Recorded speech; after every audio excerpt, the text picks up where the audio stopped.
കർത്താവിൻ്റെ പീഡാസഹന വിവരണത്തിലെ 2 രംഗങ്ങൾ നമ്മൾ ചിന്തിച്ചു. നിങ്ങൾ ഓർക്കണം, പീഡാസഹനം ചിന്തിച്ചുകൊണ്ടിരിക്കുമ്പോൾ തന്നെ നമ്മുടെ ആത്മാവിന് വേണ്ടത് നിറയും.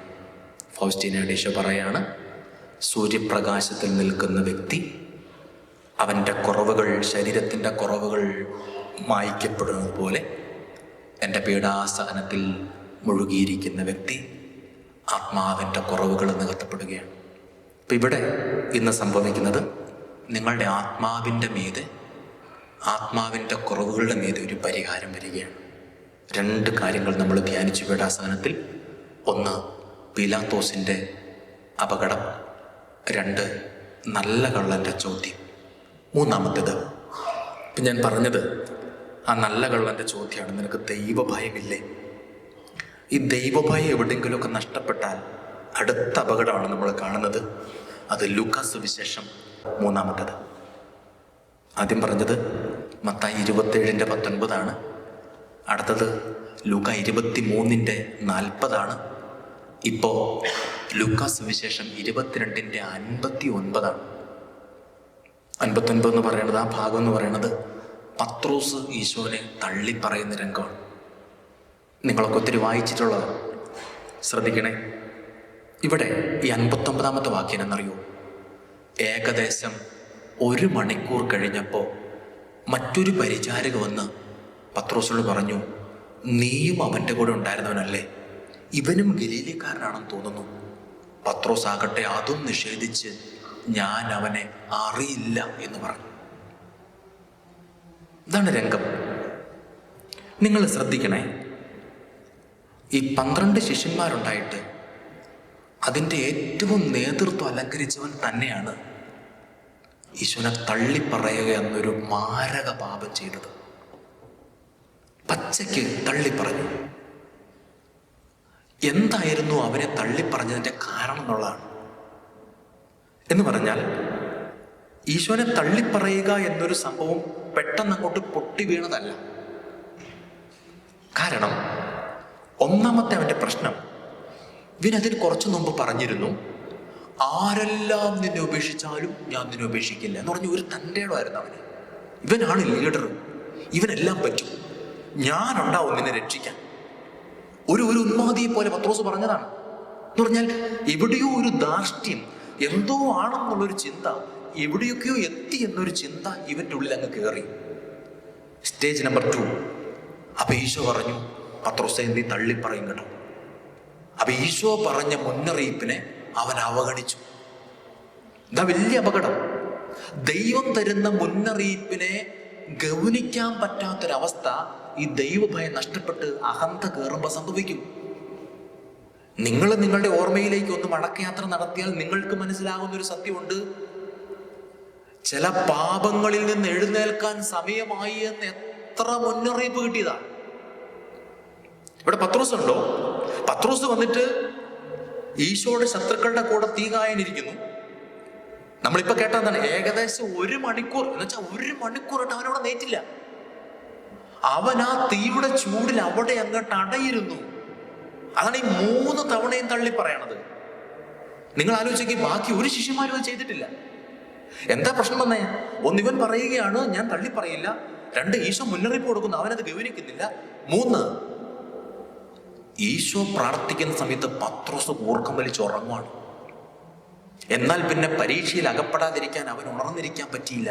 ഇതാ അടുത്ത സ്റ്റേജ്. പ്രാർത്ഥിക്കാവും തുടർന്ന് ഉറങ്ങും. കൊന്താന്ന് കേൾക്കുമ്പോൾ ചൊറിഞ്ഞു വരുവാ. പള്ളി പോകുന്ന, അല്ലെ ഇപ്പൊ ഇവിടെ ഈ ദിവസങ്ങളിൽ ഈ പ്രദേശത്ത് താമസിക്കുന്നവരുടെ പകുതി പേര് ഇവിടെ ഇല്ലല്ലോ. നമുക്ക് പറ്റുന്നില്ല. മറ്റെന്തോ അരൂപിയിൽ, അതിശക്തമാകുന്ന ഒരു ലോക അരൂപി നമ്മൾ ഇന്ന് നയിച്ചുകൊണ്ടിരിക്കുന്നത് പലപ്പോഴും ദൈവാരൂപിയൊന്നുമല്ല, ആസക്തിയാണ്. നിങ്ങൾ ഈ പൂരപ്പറമ്പിലെ പിള്ളേരെ ശ്രദ്ധിച്ചിട്ടില്ലേ? ഈ പെരുന്നാളിന് പിള്ളേർ പോയി കഴിഞ്ഞാൽ അവർക്ക് തൃപ്തിയുണ്ടോ? അവർക്കൊരു കളിപ്പാട്ടം മേടിച്ചു കൊടുത്തു, അപ്പോൾ അവൻ്റെ എനിക്ക് അത് വേണം. അപ്പോഴേക്കും അവൻ അവിടെ ഒരു തോക്ക്, എനിക്ക് അത് വേണം. അപ്പോൾ ഒരു ബലൂൺ, എനിക്ക് അതും വേണം. എന്നൊരു ചോക്കോബാർ, ഐസ്ക്രീം, അതും ഇതിങ്ങനെ നിറഞ്ഞിരിക്കുമ്പോൾ ഇവന് തൃപ്തി വരണില്ല.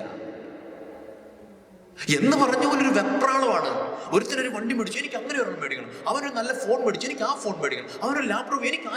അപ്പൊ അവനൊരു നല്ല വീട്, എനിക്ക് അങ്ങനെ ഒരു വീട്. ഇതിങ്ങനെ പരിധി വിട്ട ആസക്തി, പരിധി വിട്ട അഭിനിവേശം, ഇതിന്റെ കൂട്ടിക്കിടന്ന് നമ്മളിങ്ങനെ എന്നിട്ട് വെപ്രാളപ്പെടുകയാണ്. ഒരു പരിധി വരെ ഈ പൂരപ്പറമ്പിലെ പിള്ളേര് നമ്മളൊക്കെ തുല്യരാണ് എന്ന് പറഞ്ഞാൽ ഒരു പരിധി വിട്ട ആസക്തി, പരിധി വിട്ട അഭിനിവേശം നമ്മളെ അങ്ങോട്ട് കയറി ഗ്രസിക്കുകയാണ്. നഷ്ടപ്പെടുന്നത് നമുക്കുണ്ടായിരുന്ന വിശുദ്ധി, നമുക്കുണ്ടായിരുന്ന ദൈവഭയം, നമുക്കുണ്ടായിരുന്ന ദൈവഭക്തി, ഇതൊക്കെ നഷ്ടപ്പെടുന്നത്. ഇതെങ്ങനെ പോയി എവിടെത്തും? പത്രോസ് 1 മണിക്കൂറായിട്ടും അവൻ്റെ സൗഹൃദങ്ങൾ, നിങ്ങൾ ശ്രദ്ധിച്ചു, നിങ്ങളുടെ വാട്സപ്പ് ഗ്രൂപ്പുകൾ, നിങ്ങളുടെ വാട്സപ്പ് ബന്ധങ്ങൾ, നിങ്ങളുടെ ഓൺലൈൻ ചാറ്റിങ്ങുകൾ, AI, ChatGPT, ഇൻസ്റ്റ, ഇങ്ങനെ പോകുന്ന നിങ്ങളുടെ ബന്ധങ്ങളിൽ എത്ര എണ്ണം ഉണ്ട് ഈശോയെ സ്നേഹിക്കാൻ പറ്റുന്നത്? എത്ര എണ്ണം ഉണ്ട് ഈശോയെ ഗൗരവമായിട്ട് എടുക്കാൻ പറ്റുന്നത്? നിങ്ങളുടെ ഒരു ആത്മശോധനയ്ക്ക്, ഒരുപക്ഷെ നിങ്ങൾ ജീവിതവുമായിട്ടോ ബന്ധപ്പെട്ടൊക്കെ സജീവമാകുമ്പോൾ ഒരുപാട് തീഷ്ണതയോടെ ജീവിക്കുന്നവരിനകത്തുണ്ട്. ഞാൻ അങ്ങനെ ആരെയും വിധിച്ചല്ല. പക്ഷെ നമ്മളൊരു ആത്മശോധനയ്ക്ക് നമ്മളിത് വിധേയമാക്കണം. ചില പാപങ്ങളിൽ നിന്ന് എഴുന്നേറ്റ് നടക്കാൻ 100 തവണ മുന്നറിയിപ്പ് കിട്ടിയവരാണ് നമ്മൾ. ഇന്നും എൻ്റെ മനസ്സിൽ കിടക്കുന്നൊരു വിഷമമുണ്ട്. ഇന്നാളൊരിക്കൽ കൗൺസിലിങ്ങിന് ഞാനൊരു ഒരു യുവതി, അവർ ധ്യാനിക്കാൻ വന്നതിൻ്റെ കാരണം, ഈ ധ്യാനം നടക്കുന്നതിന് ഒരാഴ്ച മുമ്പ് അവർ അപകടത്തിൽപ്പെട്ടു. അപകടത്തിൽ അത് ഡ്രൈവ് ചെയ്തുകൊണ്ടിരുന്നത് ഇവളുടെ ചേട്ടനായിരുന്നു. ആങ്ങളെ മരിച്ചുപോയി ഈ അപകടത്തിൽ. പക്ഷെ ഇവൾക്കൊരു കുഴപ്പവും സംഭവിച്ചില്ല. അപ്പം ഈ ആങ്ങളയുടെ മരണം നേരിട്ട് കണ്ടു. ഇവള് അടിച്ച് രക്തത്തിൽ വാർന്ന് മരണം വരിക്കണ അവളുടെ സഹോദരൻ. ഇത് കണ്ടതിൻ്റെ ഷോക്ക് ഇവൾക്ക് മാറുന്നില്ല.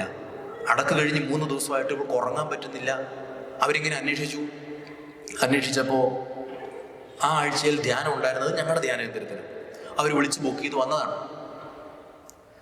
ധ്യാനത്തിൻ്റെ സമാപന അഭിഷേക ആരാധനയ്ക്ക് ഈ യുവതി എൻ്റെ അടുക്കൽ വന്നു. അതിന് തൊട്ട് മുമ്പ് എന്നിട്ട് പറഞ്ഞു, എനിക്ക് ശ്രദ്ധിക്കാനൊന്നും പറ്റുന്നില്ല, എനിക്ക് ഭയങ്കര തലവേദനയാണ്, എനിക്ക് ഈ ആരാധനയിൽ പങ്കെടുക്കാനൊന്നും പറ്റില്ല, അച്ഛനൊന്ന് പ്രാർത്ഥിക്കണം. അപ്പം ഞാൻ പറഞ്ഞു, പ്രാർത്ഥിക്കും, കാരണം ഈ ആരാധന വളരെ പ്രധാനപ്പെട്ടതാണ്. അപ്പം ഞാനിങ്ങനെ പ്രാർത്ഥിച്ചുകൊണ്ടിരുന്നിട്ട് എനിക്ക് ഒരു വചനം എടുക്കാൻ പ്രചോദനം കിട്ടി. ഞാനൊരു വചനം എടുത്തു, ആ വചനം വായിച്ചു. ആ വചനം ഇതായിരുന്നു, ജെറമിയ 15:5. ഞാൻ അന്നാണ് ആ വചനം ശ്രദ്ധിച്ചത്. വചനം ഏതാണ്? ജെറമിയ 15:5. ശ്രദ്ധിക്കണേ, സുന്ദര വചനമാണ്. വചനം ശ്രദ്ധിക്കണേ, ഈ വചനം കളയരുതേ. ദൈവം ചോദിക്കുകയാണ്, ജെറുസലേം, ആര് നിന്നോട് ദയ കാണിക്കും? ആര് നിന്നോട് സഹതാപം പ്രകടിപ്പിക്കും? ആര് നിന്റെ ക്ഷേമം അന്വേഷിക്കും? കുറച്ചുകൂടെ കഴിയുമ്പം 6-7 പറയണേ, ദയ കാണിച്ച് ഞാൻ മടുത്തു. അടുത്ത് കഴിഞ്ഞ് പറയണേ, അവരുടെ ഉറ്റവരുടെ വേർപാടിലുള്ള വേദന വരെ ഞാൻ അവരിൽ ഉളവാക്കി, എന്നിട്ടും അവർ എന്നിലേക്ക് തിരിഞ്ഞില്ല, അവർ എന്നെ അന്വേഷിച്ചില്ല.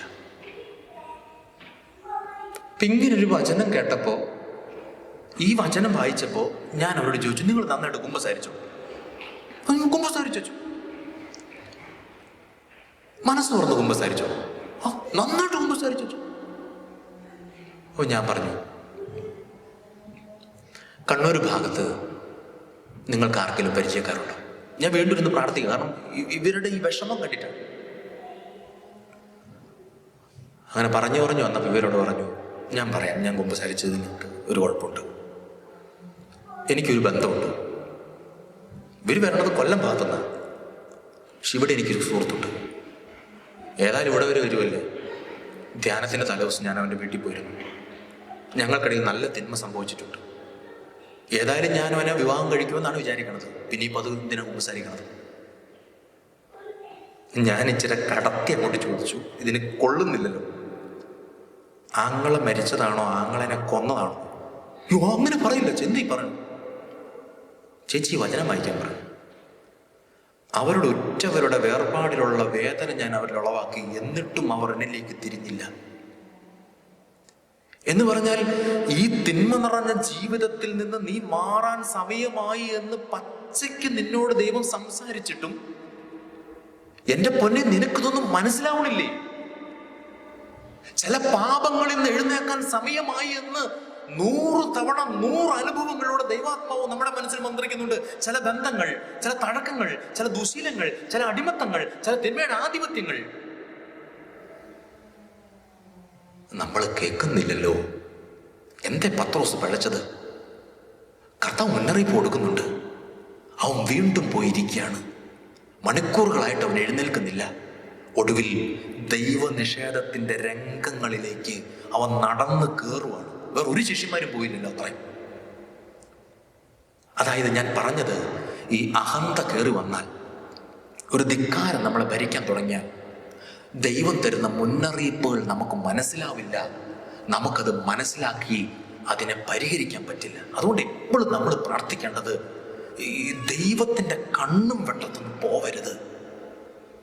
നിങ്ങൾ ശ്രദ്ധിച്ചില്ല, ഈ ലൂക്കാസ് സുവിശേഷം 15:13 അവൻ എല്ലാം ശേഖരിച്ച് ദൂരദേശത്തേക്ക് പോയി. ആരാണത്? ധൂർത്തപുത്രൻ. അവിടെ ധൂർത്തനായി ജീവിച്ച് സ്വത്ത് മുഴുവൻ നശിപ്പിച്ചു. നമ്മളെല്ലാം ശേഖരിച്ച് ഈ ദൂരദേശത്ത് വന്നിട്ട് ഒരുപക്ഷെ നമുക്ക് തോന്നുന്നുണ്ടാവും പേരൻസ് ഇല്ല, അതല്ലെങ്കിൽ നമുക്ക് വേണ്ടപ്പെട്ടവരാരുമില്ല, നമുക്ക് കുറച്ചുകൂടെ ഫ്രീഡം ഉണ്ട്. പക്ഷെ ഈ ദൈവത്തിന്റെ കണ്ണും വെട്ടത്തുനിന്ന് നമ്മൾ മടങ്ങരുത്. ഈ കൊച്ചു പിള്ളേർ നടക്കാൻ പഠിക്കുന്ന ശ്രദ്ധിച്ചിട്ടില്ലേ? അവർ 2 സ്റ്റെപ്പ് പോകും, ഇങ്ങോട്ട് പുറകോട്ട്. അമ്മ എവിടെയുണ്ടോ? ആ കുഴപ്പമില്ല. അവർ അടുത്ത സ്റ്റെപ്പ് പോകും. അപ്പ എവിടെയുണ്ടോ? ഉണ്ട്, കുഴപ്പമില്ല. കുറച്ചുകൂടെ നടക്കും. അമ്മയുടെ തല മറഞ്ഞാൽ, അപ്പയുടെ കണ്ണുമട്ടം മറിഞ്ഞാൽ ഇതിങ്ങനെ അപ്പോന്ന് പറഞ്ഞ് ഓടി വരും, അമ്മാന്ന് പറഞ്ഞ് ഓടി വരും. റൈറ്റ്? ശരിയല്ലേ?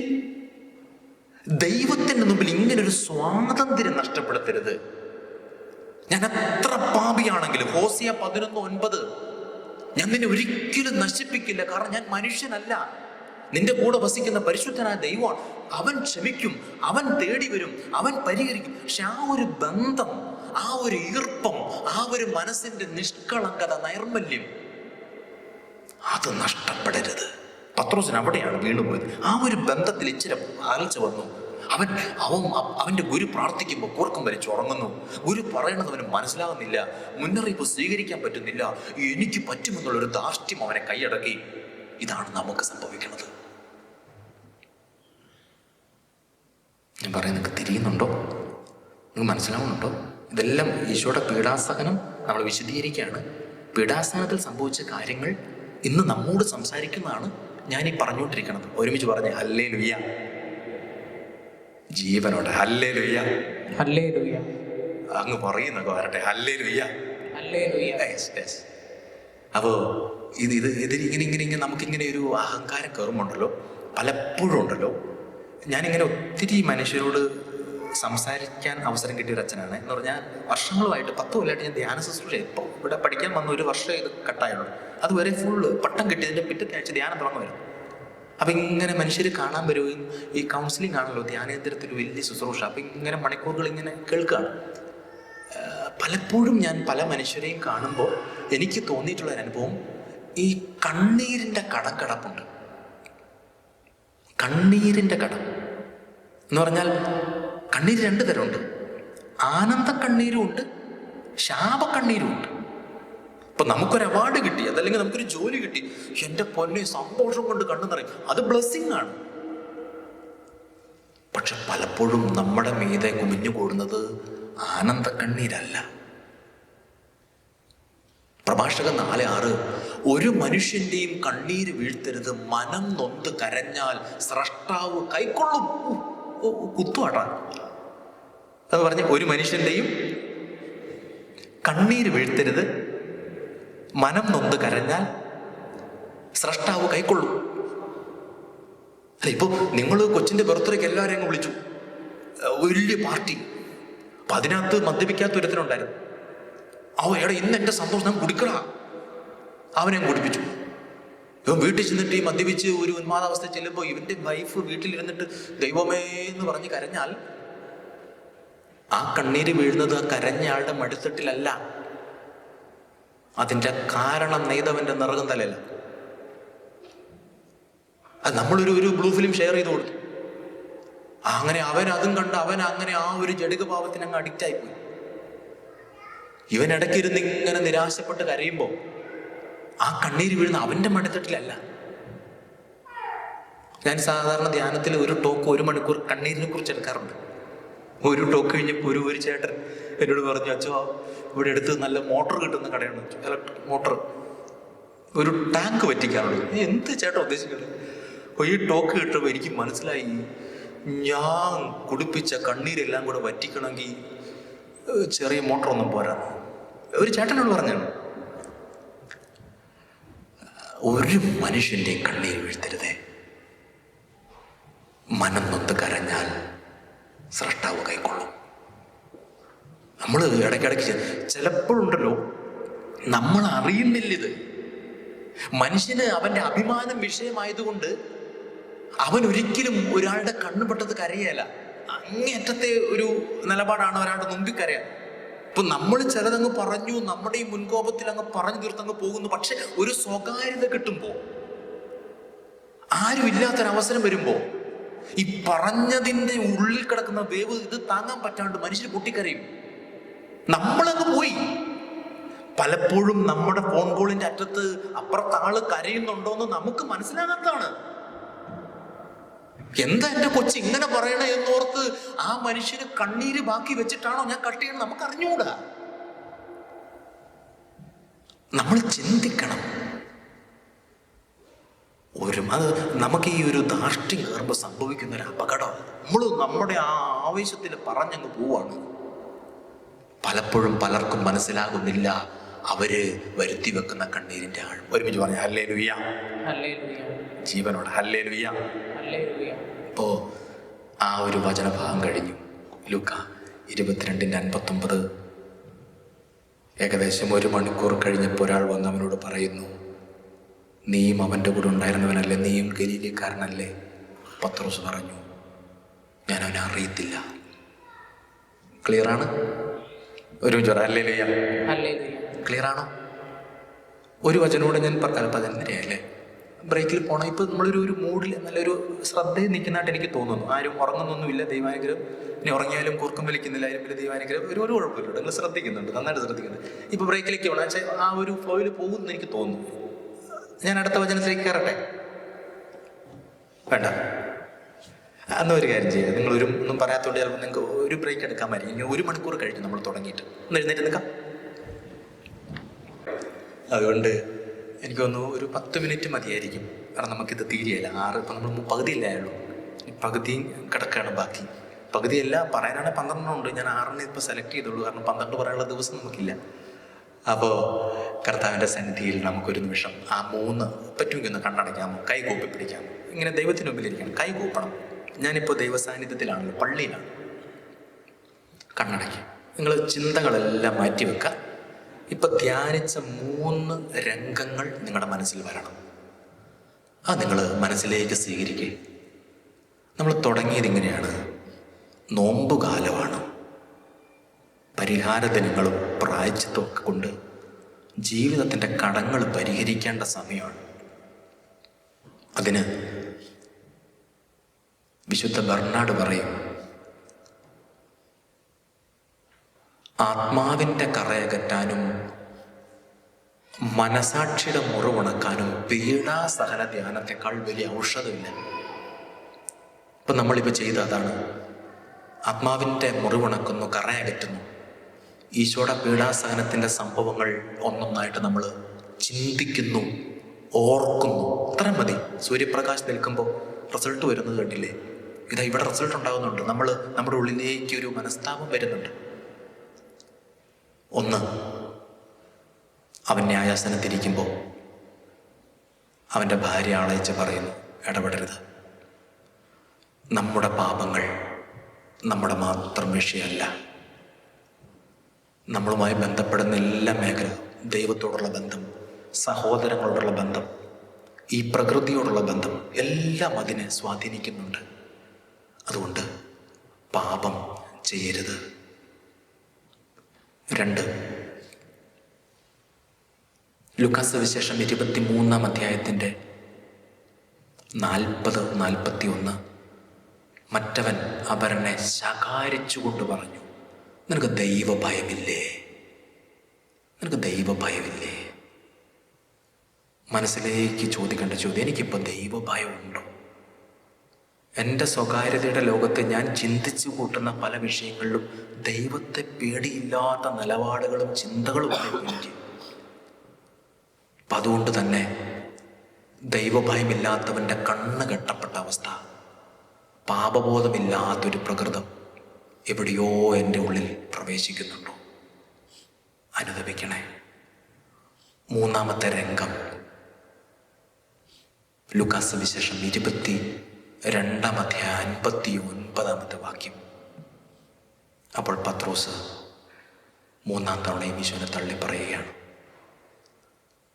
ഏകദേശം 1 മണിക്കൂർ കഴിയുമ്പോൾ ഒരു പരിചാരിക വന്ന് അവനോട് ചോദിച്ചു, നീയും അവൻ്റെ കൂടെ ഉണ്ടായിരുന്നില്ല, നീയും ഗലീലക്കാരൻ? 3-ാം തവണയും അവൻ പറയും, എനിക്കറിയില്ല. ദൈവത്തിൻ്റെ മുന്നറിയിപ്പുകളെ വകവെക്കാത്ത നമ്മുടെ ജീവിതം, ചില തിന്മകൾ അവസാനിപ്പിക്കാൻ സമയമായി എന്ന് ജീവിതത്തിൻ്റെ 100 അനുഭവങ്ങളിലൂടെ ദൈവാത്മാവ് സംസാരിക്കുമ്പോഴും നമ്മുടെ അഹങ്കാരവും അഹന്തയും അതിനെ സമ്മതിക്കുന്നില്ല. കർത്താവേ, ഈ 3 പീഡാസഹന വിവരണത്തിലെ രംഗങ്ങൾ ഒരു നല്ല കുമ്പസാരത്തിന് ഞങ്ങളെ സഹായിക്കട്ടെ, ഞങ്ങളെ ബലപ്പെടുത്തട്ടെ. നന്മ നിറഞ്ഞ മറിയമേ സ്വസ്തി, കർത്താവ് അങ്ങയുടെ കൂടെ, സ്ത്രീകളിൽ അങ്ങ് അനുഗ്രഹിക്കപ്പെട്ടവളാകുന്നു. അങ്ങയുടെ ഉദരത്തിന്റെ ഫലമായി ഈശോ അനുഗ്രഹിക്കപ്പെട്ടവനാകുന്നു. പരിശുദ്ധ മറിയമേ തമ്പുരാന്റെ അമ്മേ, പാപികളായ ഞങ്ങൾക്ക് വേണ്ടി ഇപ്പോഴും ഞങ്ങളുടെ മരണസമയത്തും തമ്പുരാനോട് അപേക്ഷിക്കുന്നു. കണ്ണുകൾ തുറക്കാം. ഈശോ മിശിഹായിക്ക് സ്തുതി.